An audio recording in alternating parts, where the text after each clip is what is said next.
Bonjour à toutes et à tous, bienvenue dans ce premier module de notre formation Créer sa micro-entreprise pour se lancer en freelance. Dans un premier temps, on va vraiment appréhender le fonctionnement global de la micro-entreprise. Vous avez peut-être, vous qui suivez cette formation, un talent ou une envie de liberté et vous avez envie de tester le fait de vendre ce service ou ce produit à vos clients, mais vous êtes face à une jungle administrative qui vous fait peur, vous ne savez pas comment faire, si vous faites les bons choix. Vous avez besoin aussi de comprendre comment tout ça fonctionne pour enfin oser vous lancer en tant qu'indépendant à votre compte. Et donc, c'est aussi mon rôle à travers ce MOOC, à travers cette formation, de vous guider pas à pas dans la construction de votre offre et de votre nouveau statut d'indépendant. L'objectif, c'est que vous puissiez repartir clé en main avec l'ensemble des éléments pour commencer à facturer, faire vos premiers milliers d'euros de chiffre d'affaires et puis,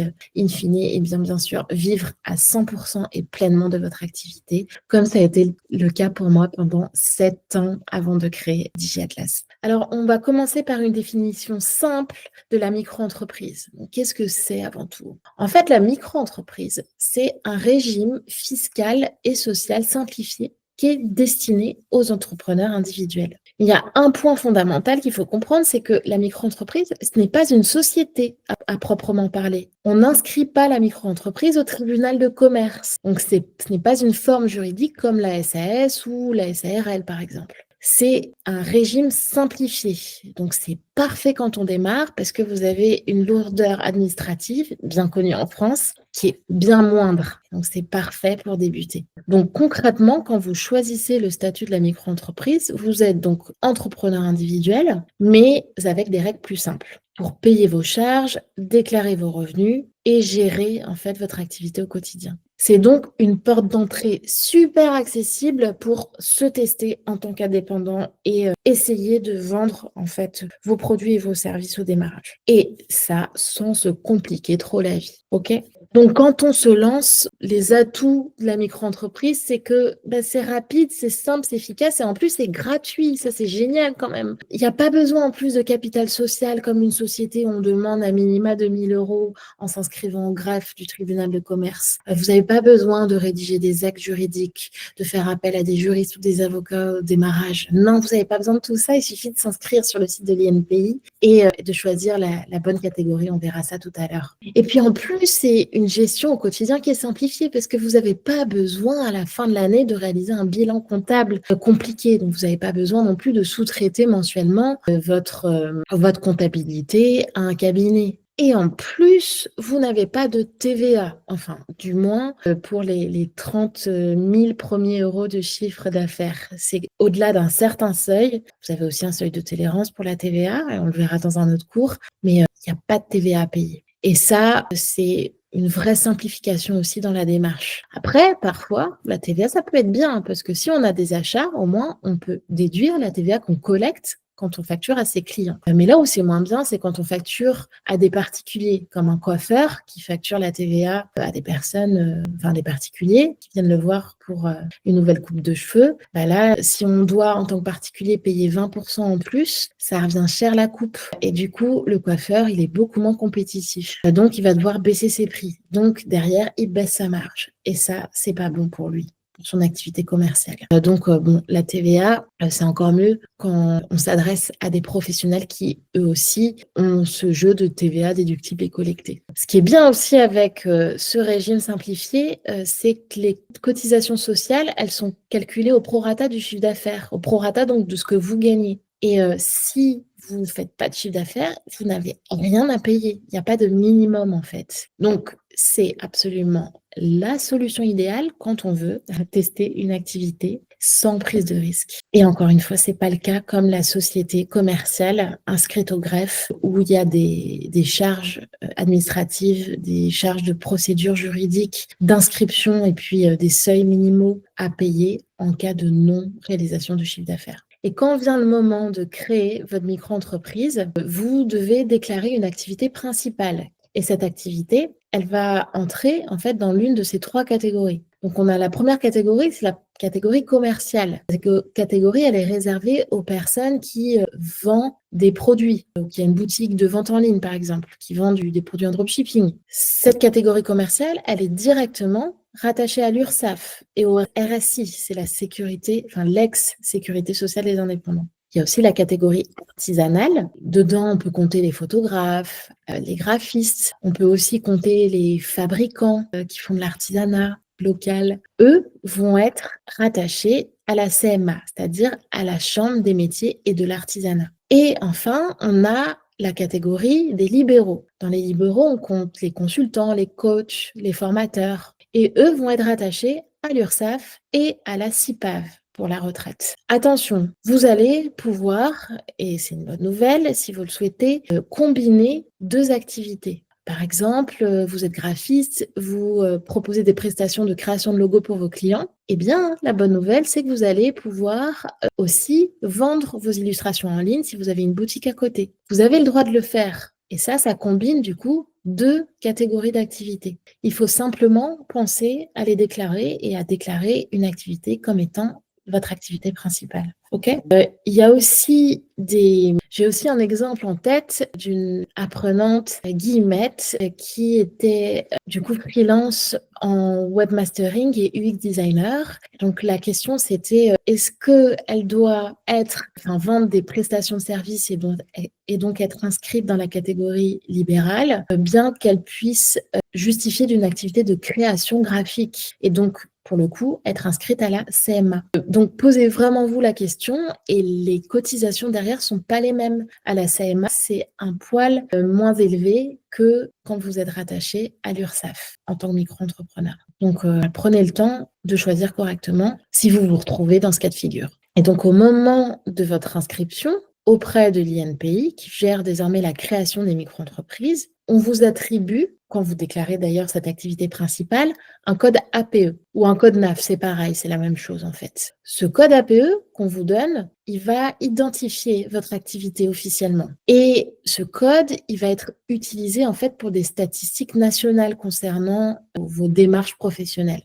Et ce code peut aussi avoir un impact sur votre affiliation sociale, donc ça reste important. Attention. Par exemple, un rédacteur ou une rédactrice freelance aura souvent le code 9003B qui correspond à autre création artistique. Mais il se peut que le code que vous recevez ne soit pas du tout représentatif de votre activité. Donc, il faut vraiment que vous vérifiez quand même, parce que ça peut avoir un impact, et que vous fassiez la demande pour modifier ce code NAF si c'est justifié. Parce que souvent, ils généralisent avec des mots-clés et en fait, ça ne va pas regarder en détail ce que vous faites. Donc, ça vaut le coup de votre côté, de vérifier. Le code arrive et vous est attribué. Je pense notamment à un vidéaste indépendant qui s'inscrit dans cette catégorie. L'INSEE va lui attribuer le code NAF lié à la vente de matériel de production vidéo. Et pourtant, c'est pas du tout ce qu'il fait parce que lui, il vend des services de post-production, de montage. Donc, il peut faire la demande auprès de l'INSEE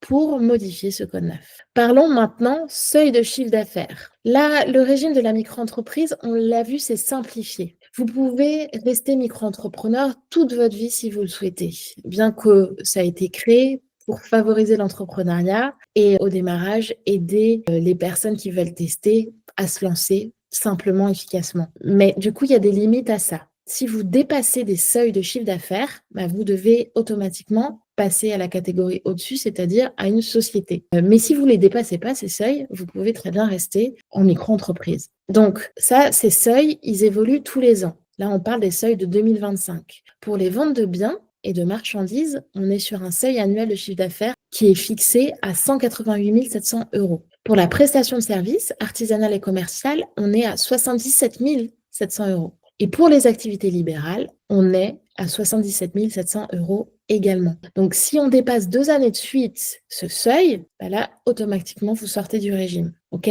Et vous passez donc du réel simplifié à la création d'une société inscrite au greffe du tribunal de commerce. Si le seuil annuel de chiffre d'affaires de la vente de biens est beaucoup plus élevé que la prestation de services, c'est que forcément, on sait très bien que les charges quand on achète et on revend sont beaucoup plus importantes et donc le revenu qui arrive dans la poche du vendeur, il prend en compte la déduction de l'achat du produit. Ne reste que pour lui la marge qu'il se fait sur l'achat-revente. Donc forcément, il faut qu'il vende plus pour avoir un revenu à minima équivalent de celui qui vend la prestation de service. Okay, tout simplement. Même si vous avez un régime simplifié, vous possédez tout de même des droits sociaux en tant que micro-entrepreneur. Et ça, c'est essentiel aussi. Donc, il y a une protection sociale à minima. Notamment, vous êtes rattaché à l'assurance maladie classique, Amélie, et à la maternité, enfin au régime général en fait. À la retraite de base également,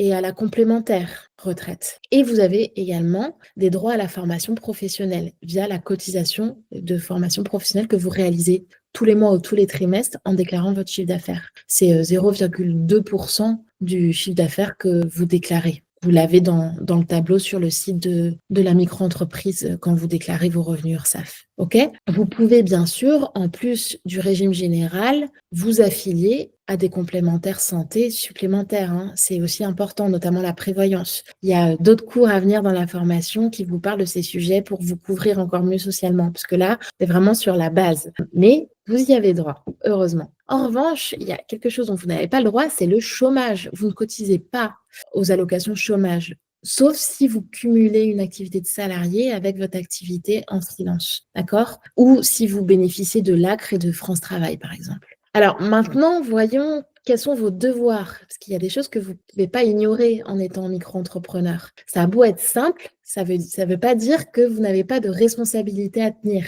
Les principales obligations que vous devez rendre, que vous devez appliquer sur votre activité, c'est déclarer votre chiffre d'affaires tous les mois ou tous les trimestres. Ça va dépendre de comment est-ce que vous souhaitez déclarer. Ça se programme en fait à la création de votre activité au démarrage. Vous devez aussi tenir un livre de recettes avec la dépense de vos activités. D'autant plus si vous vendez des marchandises. Vous devez émettre des factures conformes avec les mentions légales qui sont obligatoires aussi pour vous. Si vous êtes en micro-entreprise sans TVA, vous avez la mention de non-TVA appliquée obligatoirement. Et puis, il y a des logiciels de facturation qui sont agréés par l'État, qui sont aussi obligatoires à utiliser, qui mentionnent directement les mentions que vous devez absolument renseigner dessus. Donc, vous verrez dans un autre module aussi les solutions qui sont payantes. Il y en a d'autres gratuites qui sont très bien et qui suffisent pour l'établissement de vos factures. Vous devez aussi, notamment en cas de contrôle, conserver tous vos justificatifs, que ce soit les factures, donc ça vous l'avez dans le logiciel,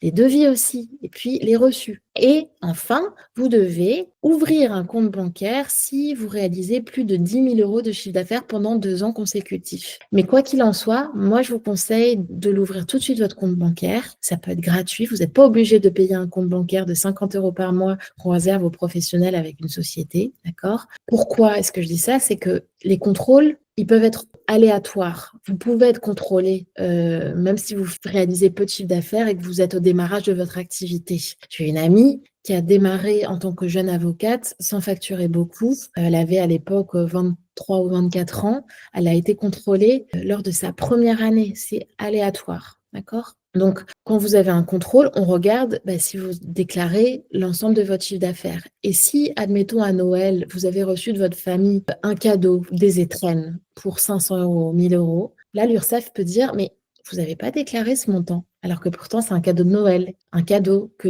votre famille vous a fait à titre personnel et non pas professionnel. Donc, séparer ces comptes, sa personne morale et sa personne physique, elles sont liées chez vous en tant que micro-entrepreneur, mais au moins séparer vos comptes pour y voir clair et ne pas avoir de problème. OK? Alors, quel statut juridique choisir pour un freelance? En fait, on fait souvent l'amalgame, mais quand on parle de micro-entreprise, on parle de régime. Et derrière, vous êtes juridiquement, en fait, une entreprise individuelle. Et si votre activité grossit, si vous générez du chiffre d'affaires, si vous dépassez les seuils, là, vous allez pouvoir vous poser la question de quel statut est envisageable. Alors, vous en avez plusieurs. La continuité automatique de la micro-entreprise, quand on atteint ces seuils, c'est l'entreprise individuelle. Donc, bon, c'est très bien, c'est adapté au début. Ensuite, vous avez le URL. Il y a plus de protection, mais la comptabilité, elle est aussi plus lourde. Donc, vous avez l'obligation de réaliser un bilan comptable, donc de faire appel aussi à une société à côté